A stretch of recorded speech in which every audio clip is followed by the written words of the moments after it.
அன்பியம் YouTube. இல்லந்தோறும் இறைசாட்சி, உள்ளந்தோறும் மகிழ்ச்சி.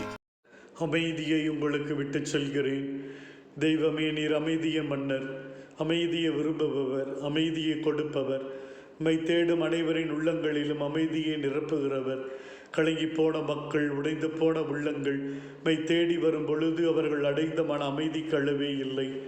நீரும் சீடர்கள் தேவையற்ற கலக்கத்தோடும் நெருக்கடியோடும் இருப்பதை அறிந்து அமைதியை விட்டு செல்கிறேன்.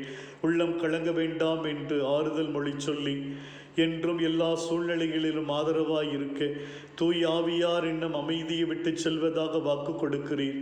துணையாளராம் தூய் ஆவி புறா வடிவில் மேல் இறங்கியவுடன் அன்பார்ந்த மகனாக மாற்றம் பெற்றேன். பாலை நிலத்திற்கு அவரால் அழைத்துச் சென்ற பொழுது சோதனைகளை வென்றெடுக்கும் சக்தியை பெற்றேன்.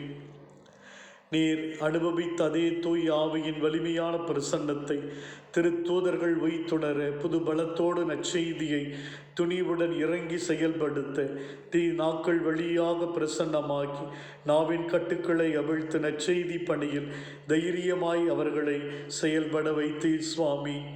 அந்த தூய் ஆவியினுடைய உள்ள அமைதியும் துணையும் அவர்களுக்கு கிடைத்த பொழுது பயம் மறைந்தது, துணிவு கிடைத்தது. ஆண்டவர் கண்முன் இருந்தார். எல்லாவித சோதனைகளிலும் வேதனைகளிலும் தூய் ஆவி அவர்களுக்கு கொடுத்த பலம் அபிரமிதமாய் இருந்தது. எங்கள் வாழ்விலும் அதே தூய் ஆவியின் துணையை தந்தருளும். இந்த அன்பியம் யூடியூப் சேனலை நீங்கள் ஷேர் பண்ணுங்க, சப்ஸ்கிரைப் பண்ணுங்க, லைக் பண்ணுங்க. Wish you all the best.